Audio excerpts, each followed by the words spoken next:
Hello and welcome to this week's broadcast of Truth Be Told with Tony and Eddie. I'm your host, Tony Sweet. And I'm Eddie Connor. Well, we are thrilled to have back with us Emmy Award-winning producer and investigative reporter, Linda Moulton Howe, and she is going to be on our first 2-hour special. Ooh, and we can't wait.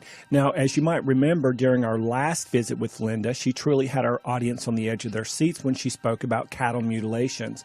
And now she brings us more of her in-depth research on topics that most people don't speak about during their daily lives, but we certainly do here on Truth Be Told. You'll also recognize Linda from her informative talks on Coast to Coast AM. Because of her expertise, she is often sought for, such as Ancient Aliens, and also numerous other radio and television outlets from around the world. Tonight, our fans will effortlessly tour the universe with Linda as she informs the world about events happening right here, right now as we speak. Some of these events are everything from extraterrestrials to other unknown cover-ups that she's always bravely shedding her investigative light upon. Plus, you can gain even more in-depth information and insight by visiting her website at earthfiles.com. And without further ado, ladies and gentlemen, please put your Truth Be Told hands together and welcome back author, producer, and investigator Linda Moulton Howe. Linda, we're so excited to have you back. It's great to be back with you guys. Oh, of course. And it's always an honor because every time that you do a show with us, and afterwards we walk away with knowledge, and all of us are enthused to be more involved in the paranormal world. I mean, because UFOs and it is paranormal. So we're excited to have you here, and we got to catch up. We have so much to catch up on. I think it's been at least 6 months or more. So you've had a lot going on in your life. So can you catch us up a little bit? Yes, but can we start with an update that everybody should take paranormal out of the dictionary, out of encyclopedias, and out of their use, because it is a word that is loaded with the baggage of ridicule from the past, like the words UFOs. Right. And what I can say with great confidence to any audience today, that whether it's animal mutilations or evidence, physical evidence, that there is an alien presence on this planet, that it is indisputable. And when you add on all of the whistleblowers that have talked with me and with others over, for me, the last 36 years, that I've had enough face-to-face with people. One man was dying, and I was able to meet and talk with him. And I will never forget how the tears came in this man's eyes. And he said, Linda, they talk about signing non-disclosure agreements and that you will be sworn if you're in the CIA or DIA for your entire life until you die. You cannot talk about extraterrestrials, back engineering, ET technology, or you will be put in prison. Your family will have no Social Security or pension, and all of that. And he looked at me with his eyes filling up with tears, and he said, the truth is, Linda, it is so strange, so difficult, and so disturbing that none of us ever wanted to take home what we were doing to our families. Now, when you get that kind of a sentence from somebody who is passing on, and they have nothing to gain. Mm-hmm. I promised anonymity. No money is exchanged. But they want me to know because, and that's what the whistleblowers that I have encountered in my career, they're frustrated, and a lot are now angry because they feel that it has gone on way too long since World War II for our government and other governments to have taken a position that it would be only a tiny elite with a need to know in a few governments who would have access to the truth that there is an alien presence on this planet, has been here for millions of years, precedes Homo sapiens sapien, whatever its source. And when I say whatever its source, the implication to me has been that we are on a planet and in a solar system, in a galaxy that other intelligences have been using and harvesting and mining, literally, as one man said, we have proof, for at least 270 million years. Wow. That was back before the time of the dinosaurs. Right. And when I said that to one of these whistleblowers, well, that's before the time of the dinosaurs, he looked at me and his eyes narrowed and he said, well, one of these groups that we're dealing with made the dinosaurs, and they treat this planet as one big laboratory where genetic mixing and matching of genes is something that they have done. And he said, not only did they make the dinosaurs, but the centaurs, the unicorns, all of the so-called mythological creatures that have been found carved and in ancient texts, he said they all existed. And dragons in the air, he said they all existed. And then he brought my attention to what I think is really a very significant bottom line about what are the agendas and the calculated strategies of very advanced intelligences with this planet, other planets, and throughout the at least the Milky Way galaxy. And he said, 66 million years ago, the hypothesis is that a 6-mile diameter, either a piece of an asteroid or in the meteorite category that would be huge, 6 miles, was headed toward Earth. And he said that is an extinction event.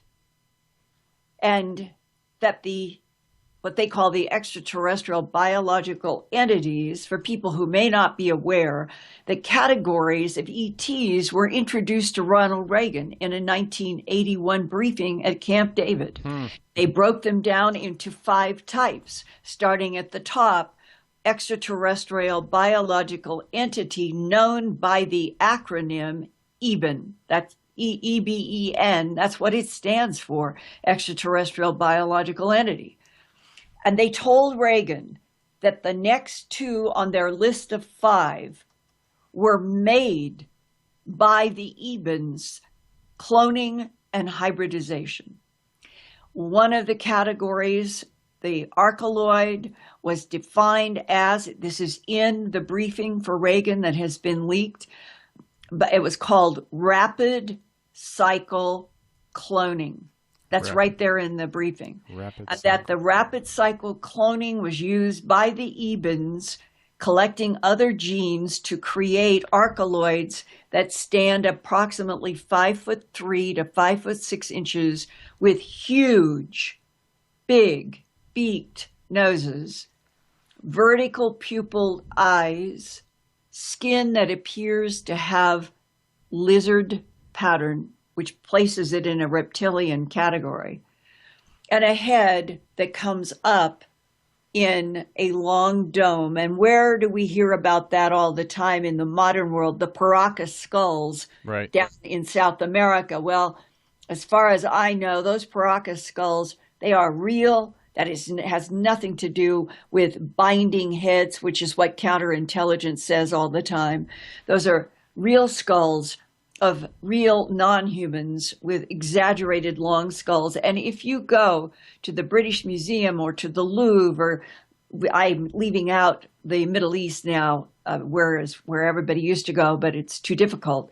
But thank God that France and England had the foresight to bring so much of the Assyrian, Babylonian, Sumerian, I'm going to say, artifacts into the museums in the 100, 200, 300 years ago.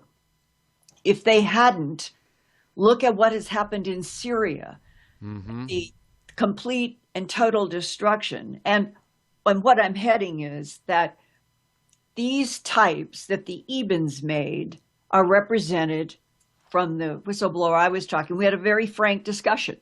The Anunnaki were an extraterrestrial civilization, and so were the Greeks. And that in the list to Reagan, with the EBENs on top, using rapid cycle cloning to make the archeloids were part of the Mesopotamian overlordship. And then the next one on the list were the quadloids, and they are beings that have four appendages.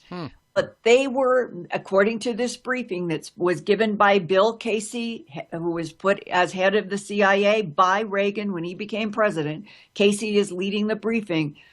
If the Ebens took genetic material from reptilian lizards and praying mantis insects, and that hybridization are these quadloids. The fourth they called heplaloids. Heplaloids. Yeah, the government did not give any definition to Ronald Reagan, at least in the publicly released transcript, which is puzzling. In Latin, hepla is the number 7, and it may have something to do with, and this is just speculation, 7-foot tall, white-skinned, tall whites that may be related to Anunnaki. And why that would have been left out of the transcript, I think, relates to the fact that tall whites do have a habitation on this planet now underground. The fifth, the most interesting on the list in some ways, was Trantaloid, Trantaloid. I can't quite find anything that makes quite the sense as the others of Tranta, but it's defined for Reagan as an insect species 1,000 years in advance of us.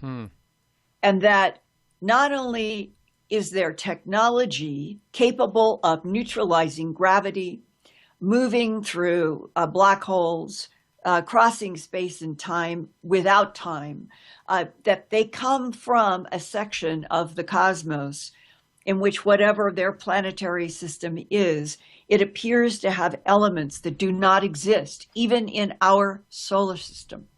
And that raises a fascinating issue about, we're in a big universe, 13.9 billion light years. There are these, I'm going to call them sort of waves of evolution. Michio Kaku refers to it as possibly, he would say in an intelligence category 1, 2, 3, 4, and that in a 13.9 billion light year universe, that you might have time, if you divide 14 by 4, let's say, or 5, that you would have 4 or 5 epochs in the life of the universe so far for some kind of life to have evolved in epoch 1, 2, 3, and we would be in 3 or 4 now. And that this idea of other intelligences being so advanced that they handle light, suns, gravity, which is what Michio Kaku has talked about in his books now for years, that advanced intelligences would be harvesting energy from suns, that they would already know how to neutralize gravity. They would know how not to have to go through Euclidean geometry, meaning on the Earth, a Euclidean geometry route would be an ant that must go forever close to the ground, or us who must go in cars and even planes in the sky. We're still moving in XYZ axes, and we're still having to go from point A to point B to point Z on a sphere. If you fit the category of what is described in the Ronald Reagan briefing, you have been able to master neutralizing gravity, and then the way it's described to me, this came right from a man who had worked at Wright-Patterson and MIT, and he was developing ring lasers, and he told me face to face, he said, we are dealing with intelligences in this universe. If they are here, where my fingers maybe you can see, and this is, let's say this is the Milky Way galaxy, and they're 7 billion light years away in some other part of the universe. And they want to come to Earth. The way he did it, he put his wrists together and he kind of made a 90-degree angle, and he said, All they have to do is spend space and time in touch, point to point. And Wow, that, that's awesome. yeah, that physicist who also, I mean, I've never revealed a single name of anybody who ever asked for anonymity, but I have tried as credibly as I could to report what they have wanted me to know, and realize I always run that risk. Any reporter who worth their salt who says, I have to go background, I have to say anonymous, it weakens our ability to leverage in a credible way all of this information. But I started this whole jazz riff with, I have great confidence in what I'm going to say to you, and everything I'm saying I think is absolutely true. And that the idea that we have point-to-point travel existing in advanced civilizations would explain something else that has always been a mystery. Our planet is a sphere, and we go around a sun, and we have a moon that goes around our Earth, very specifically placed so that we get total solar eclipses and lunar eclipses, which a lot of people have suggested is not by accident, is not natural, that the Ebens, and this is coming back to that man that I was talking who had a very in-depth discussion as a whistleblower from the DIA after he retired, that the moon is a machine. It was placed there purposefully by the Ebens, is the way I've been told, and that their perspective on our planet Earth is that it is a laboratory. And when you then look back through the ages and at the angst and the anguish of the human condition, and how many brilliant minds in humanity have said, who are we? Why are we here? Why is there such a bell-shaped curve of humanity? Very few ever in any 70-year period are there human beings that have no concern about money, survival, health. The vast majority of people on planet Earth are always moving in waves of all kinds of anxiety and disease and things that are considered negative. Only a tiny percentage, all throughout recorded history, only the tiniest percentage has ever been free of want. So if this is a laboratory, and I think that's probably a very good word, then the evolution of all of these different primate species, going all the way back to Lucy in Africa, the primate identified in the, it's the Olduvai Gorge area. And she was found to, I think on dating, I think the last number that I saw is that she was aged at 1.8 to 1.9 billion years ago. And she is considered the fossil that paleontologists would say, this is where a primate that would live in the trees, swing on branches, went to the ground and stood up. That's sort of the definition of the Homo erectus. That's what it means. So how many, let's say, designs, the man, the retired DIA guy said to me, you can think of human evolution on our planet as you walk into a Sears store and you go to their vacuum cleaner department, and every year there are different models. And it's a question looking back, he said to me, that there have been a variety. He said, let's say there have been 15 different Hoover vacuum cleaner models that have worked, and we're the 15th. That's the analogy he gave me after working for 23 years in the Defense Intelligence Agency, and his definition of his work assignment was to monitor and analyze the geopolitical, territorial, conflict of three different extraterrestrial civilizations on this planet. And that discussion that I had was in 1999. We're talking in 2016.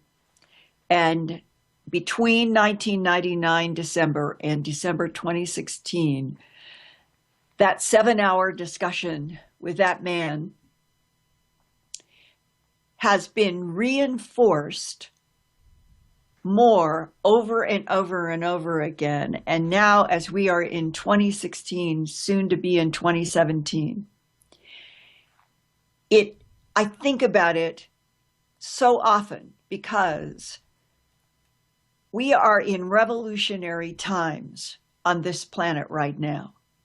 It's happening politically, it's happening in religions, it's happening economically, it's happening in all kinds of things related to race, sex, sexual preferences. All of it is like a churn, like everything has been sort of cracked open.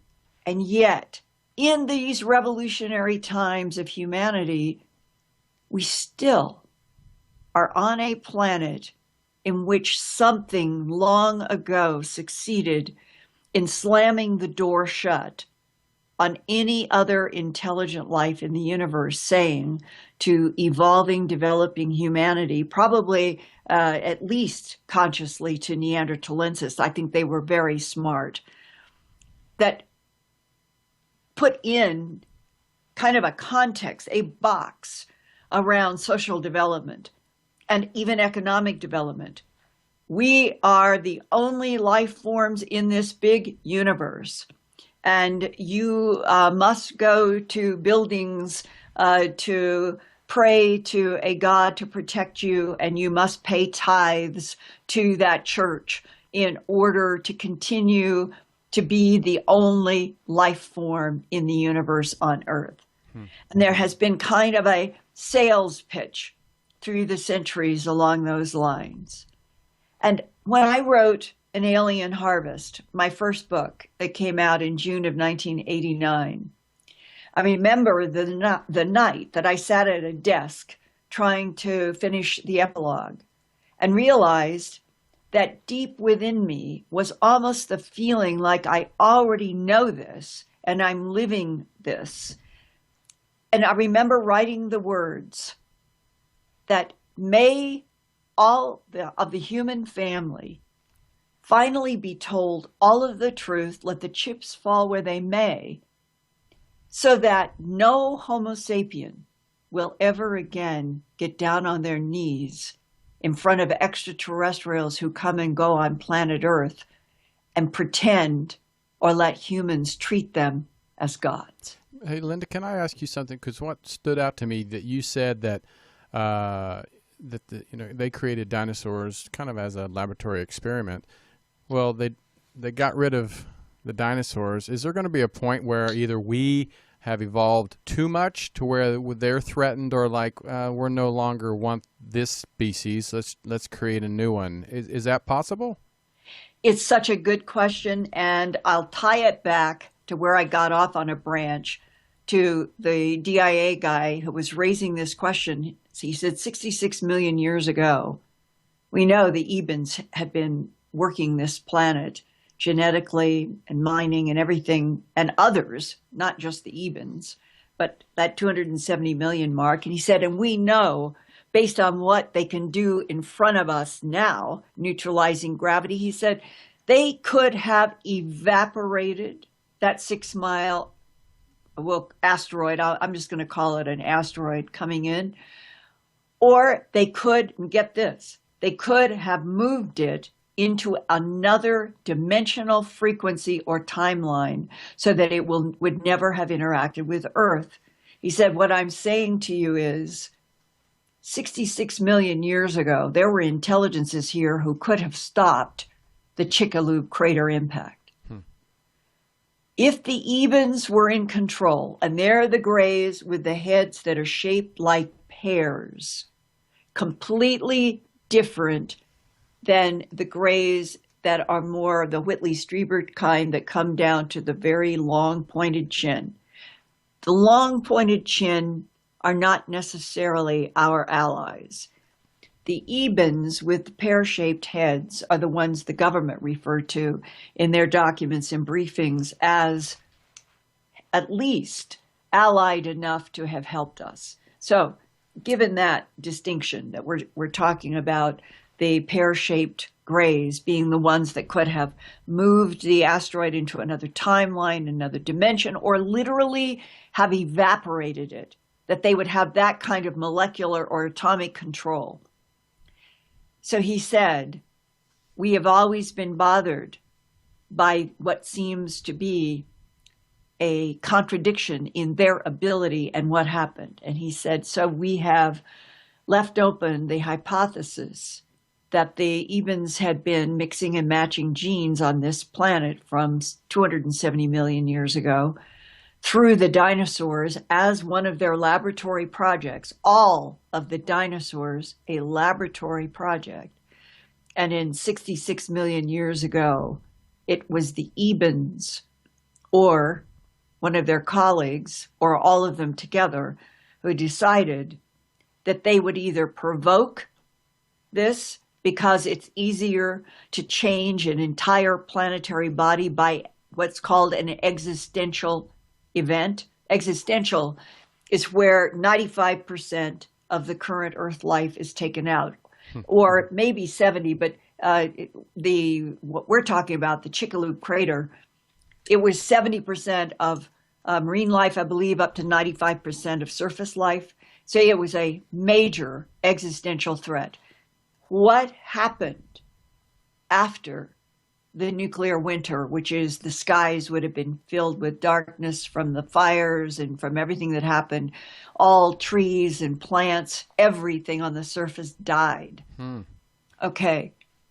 So he said, when you study the evolutionary history of life on this planet, the thing that stands out when you come out of the 66 million year ago extinction event is like a spike, if depending upon the timeline. You know, if you make your timeline long, it looks more hilly. If you make the timeline of what you're doing in a graph more collapsed, you get spikes. And he said the spike that came after the extinction event of the dinosaurs was the rapid rise of mammals. We are mammals. The chimpanzee and the primates in Africa, those are mammals. And so here comes this spike that ends up for the next 66 million years beginning to flourish and dominate. And finally you get to Lucy as the identified primate that stood up in Africa about 1.8, 1.9 million years ago, and is looked at by paleontologists as the beginning of the standing up primates that kept then evolving in cycles of different sizes, abilities. When you get to Denisovan, that is a major crossroads in the evolution of standing up primates. When you get to Neanderthalensis, the brain capacity of Neanderthal was bigger than all Homo sapiens sapiens today, bigger brain capacity. And we now know they put flowers on the graves of their dead ones, and a new kind of revolutionary thing that is beginning to happen, where the Cro-Magnon Homo sapiens sapien overlap with Neanderthalensis about 40,000 years ago. That's us evolving into modern man, starting in this cross-section with Neanderthalensis about 40,000 years ago. The cave drawings at, say, Lascaux, and those beautiful, beautiful caves that go along between the French and Spain and that area of Europe, the south to the north. And there are the caves where they have found horses that are so beautifully sketched on the walls. They could be in the MoMA Modern Art Gallery in New York. And there is now a rethinking that some of the geography of the beautiful cave art that has always been ascribed to Homo sapiens sapien may very well have been a transition, that Neanderthalensis was responsible for some of those beautiful drawings. If that's true, larger brain capacity, honored the dead with flowers, could reflect their environment with art. Why was Neanderthalensis replaced evolutionarily on Earth by Cro-Magnon Homo sapiens sapien, that is a violent species educated in tribal warfare? Why did that happen? I have no idea. I'd love to know. Yeah. And so how big is the canvas? Right. How big is the experiment? And I'm working on an area that I don't know if you guys have had anybody talk about it, but I am fascinated with, for a background having to do with abductees, contactees, scientists, and so forth. And that is the question that was posed at that big New York sort of bring in a huge audience and put some scientists, physicists, and philosophers on the stage. This happened in April of this year of 2016. And Neil deGrasse Tyson was the moderator. The big, huge American History Auditorium for this event, the tickets sold out like that. And when they got everybody on that stage, and it was televised, and I think they sell the videos, you were hearing some of the best minds on the earth trying to deal with this question. Are we in a simulated universe? And the reason that they came together is because of strange things that have been discovered at the Large Hadron Collider in Geneva.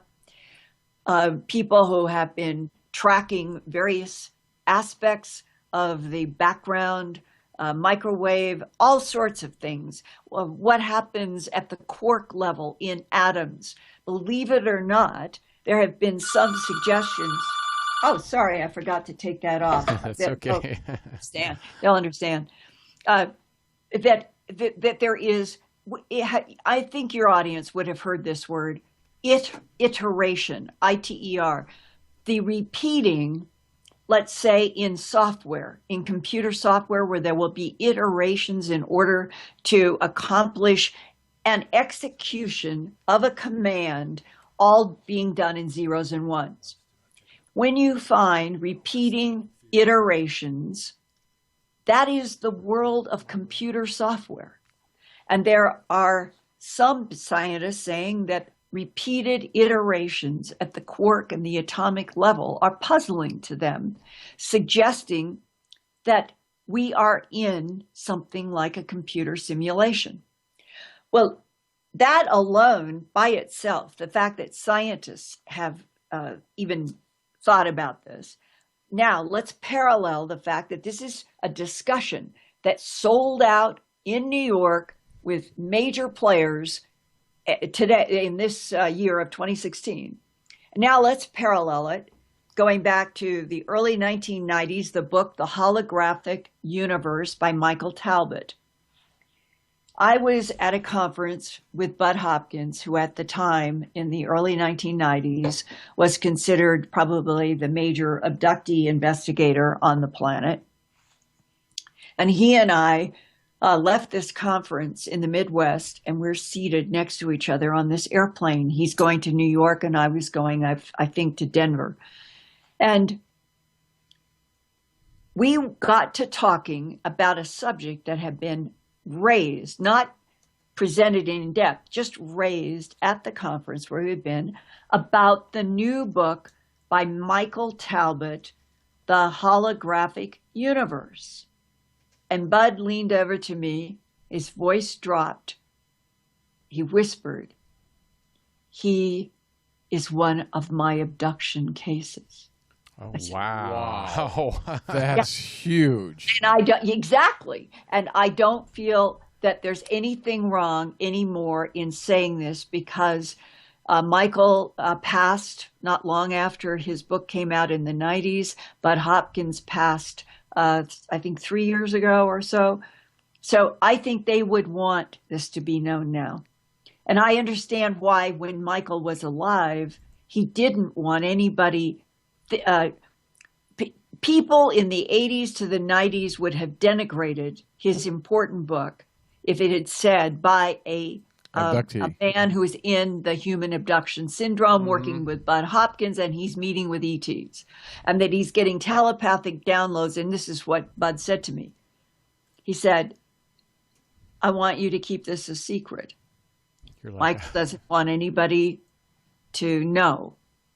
And Michael Talbot was alive then. And he said, the entire manuscript for the book, he told me, was from telepathic downloads from the extraterrestrials who had been taking him since he was a child. Wow. that is just crazy. Yes. See, now that he's gone, this feels like a great revelation. It gives me more credibility to me. You know what I mean? Exactly. And if all of your listeners and you, if everybody will read The Holographic Universe, it will give you a little lift up to be able to start listening to these scientists who are seriously discussing, are we in a simulated universe? Now, so those are 2 tracks. I'm going to add a 3rd track. Elon Musk's on that too, right? Say that again. I think Elon Musk is a big proponent of the simulated. Yep. The great quote earlier this year from Elon Musk, I love that guy. He is a true pioneer. He said, I don't know exactly where his math comes, but I'm giving you the quote because I've never forgotten it. It's 1 billion to 1 chance that this universe evolved naturally. Right. Yep. Okay. Now, we've got scientists. We have Michael Talbot, an abductee. I'm now on, it's going to be on December 20th. I do my 3 hours on Coast to Coast AM on the 20th on Tuesday instead of the Thursday because I'm working before Christmas. And on December 20th, I'm going to have two of my 4 half hours are going to be with one of the most fascinating interviews that I have ever done in my professional life, with somebody who is in the contactee category more than an abductee, meaning the contactee going all the way back to the early 50s, especially in England. There were people who would say that they met a tall blonde. In Europe, it was almost always a tall blonde, not a gray. And they had telepathic images, codes, hieroglyphs put into their mind. And it was very disorienting to people, but they were called contactees because they didn't go on a spaceship. They were not zapped out in their consciousness. They would meet somebody that was usually 6 or 7 feet tall, and they would get information. So in this interview that I'm going to be doing, and I'm talking about it now in our interview because I think it is so important for people to start moving their minds in these directions. This is a contactee who dealt with blondes, who dealt with little grays, which he said obviously to him were androids. That's a programmed robot, but made out of organic flesh. And that in this huge period of his life, when he was having these extraordinary interactions, that when he got to be an adult male, and I'm not going to say anything more than, he has an event that ends up taking him from his point of view to another dimension. Astounding, astonishing. This is not, he's not a person who overstates. He's not a person who flowers. He's the opposite. He is a calm, understated human being who has had the most extraordinary insight into what? Being shown he thinks it's another dimension because time was completely different. Not by beings, a telepathic voice that was so clear to his human mind where he was, as he said, I was freaked out. I had no idea what happened. I had no idea where I was. As far as I'm concerned, I was a human from Earth. I said, I'm a human from Earth. And the telepathic male voice said, oh, Earth. We know about Earth. You are now in another dimension. And they showed him that they had in a lab a universe that they had to stop its evolution because it escaped their ability to control in the dimension they were in when they were trying to simply put the chemistry and physics and inorganic quantities of things together so that they could learn something about the beginning of their dimensional universe. Sounds like us. And when it started to take off, it scared them, they're telling the contactee, and that there was a technological apparatus around this universe they were showing. He could see scintillating lights in it. And then he began to understand what the man was, that's our universe. And then the man said, yes, we made your universe. And in the process of doing it and escape control, we have learned that we are inside another universe.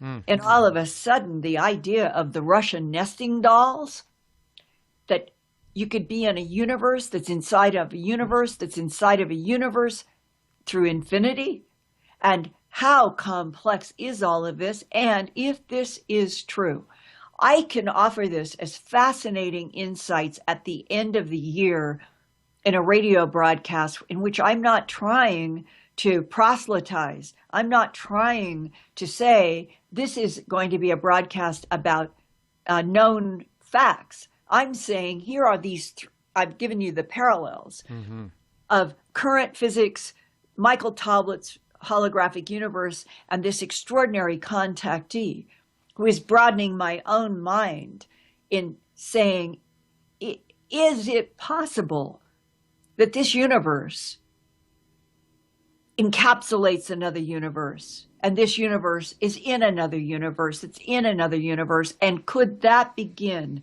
to start pointing us in the direction that dark matter and dark energy and the mysteries of the singularity, how did this universe come into being?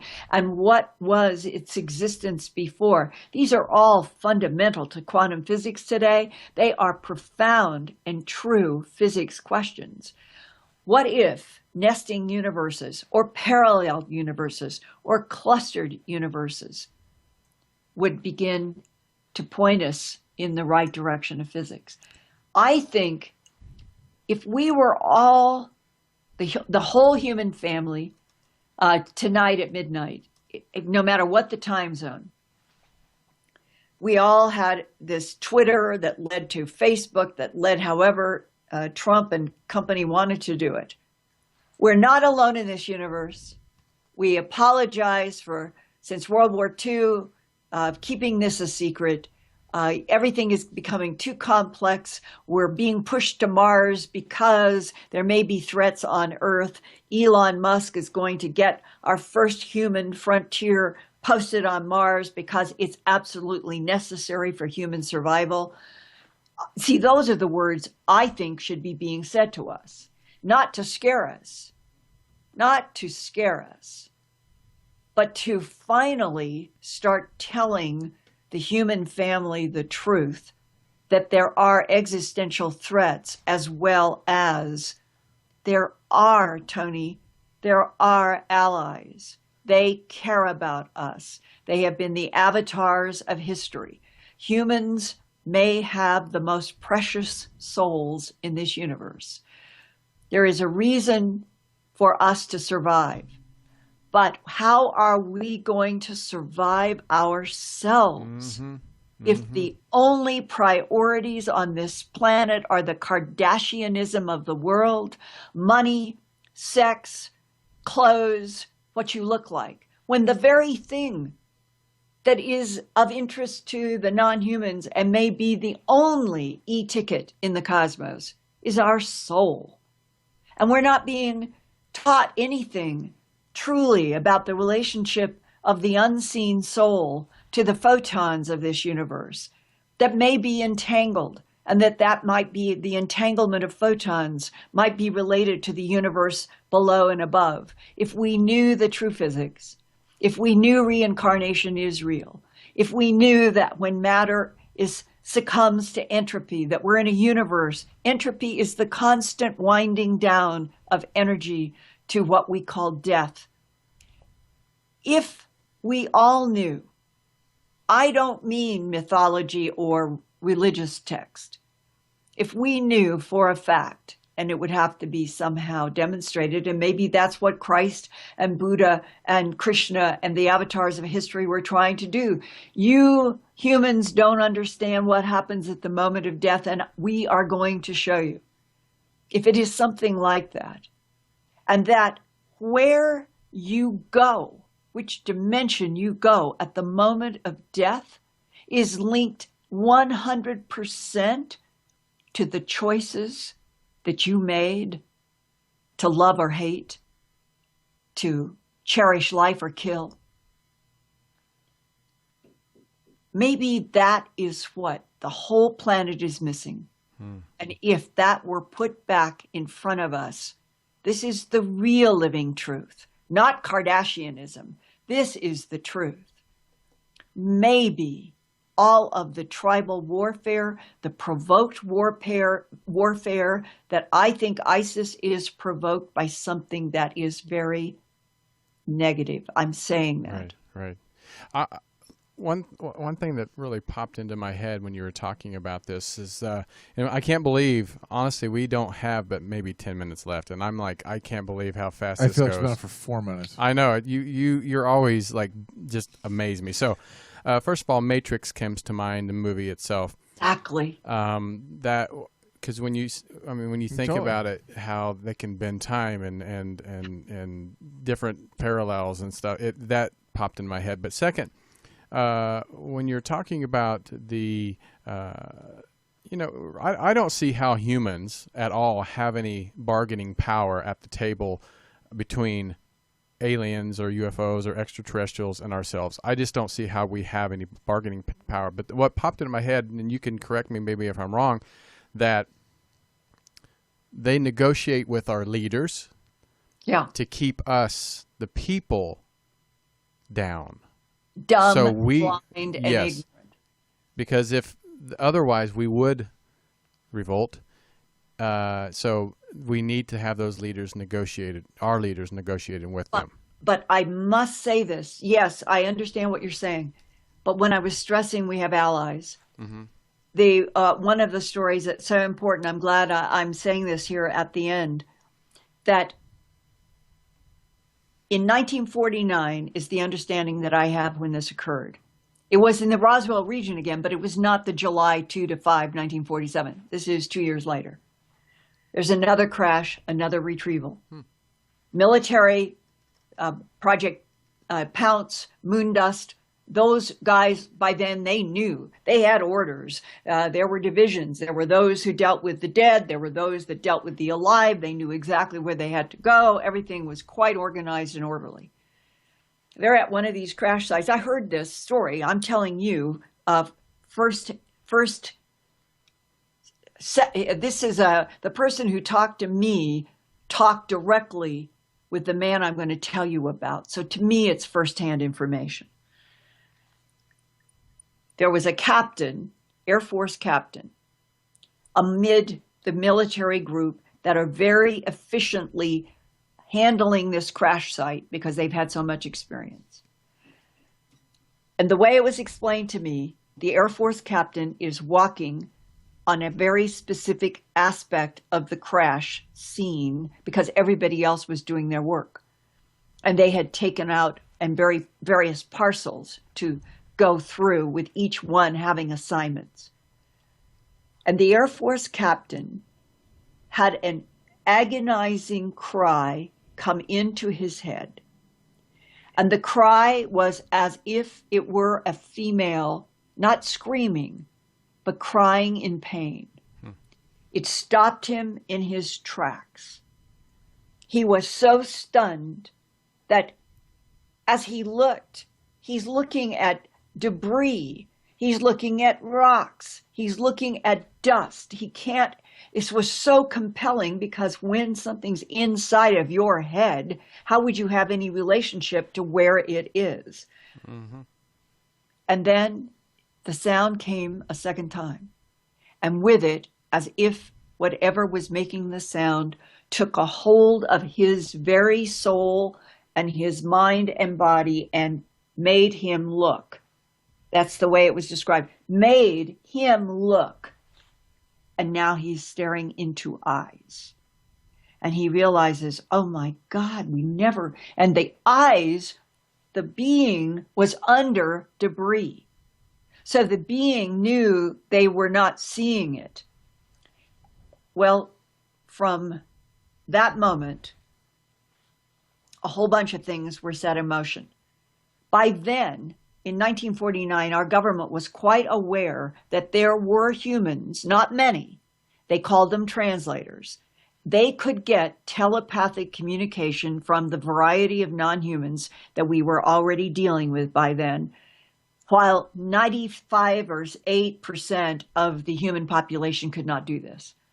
They looked for people like this, and so now they've got an Air Force captain who obviously is in that category, and his order that came from the Department of Defense was, you are to travel with this being to Los Alamos, which was then probably the single most secure facility in the United States, outside of maybe underground at the Capitol and a couple of other places.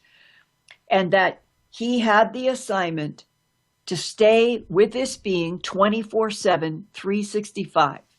And it's my understanding that during that period of time, they brought in kinescope, they brought in film. He would sit down with the being. He would tell, our government has this. It's been described to me, how the being and this man sat next to each other, and the captain could tell the Department of Defense, this is what the being is saying about the universe, about physics, about the earth, their relationship, that this being is an engineer, was an engineer on a craft, that he is not a sophisticated physicist, but he knew all kinds of things about our universe that our physicists did not know.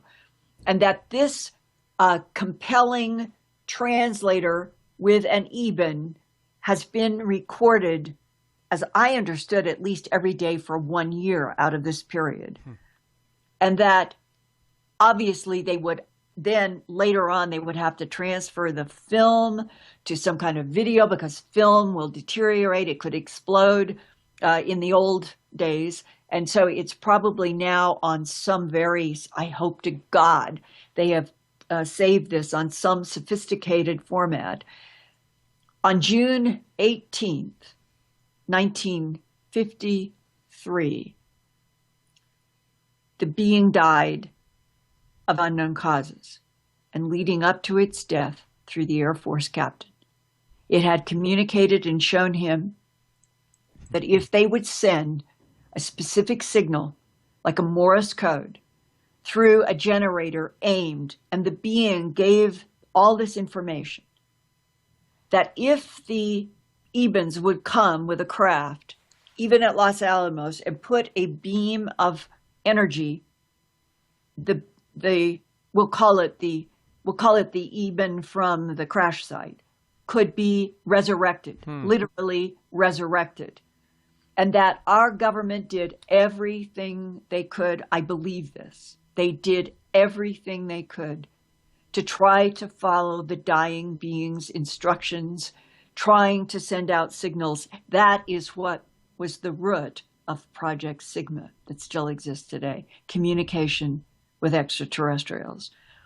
And that the death of this being with a legacy of all of this firsthand information to that Air Force captain is one of the most single important bodies of direct information. And here's the part. Hang on to this forever. The captain said on the film that he came to love this Eben as if it were his own child. Wow. Not because it was a child of mind, but because it was only 4 feet high and he was 6 foot something. But that he loved this being, and that he felt that the being truly loved him. Agape love. Agape love is what all of us should be sharing with each other. Sex should be put over on a back burner everywhere on the planet.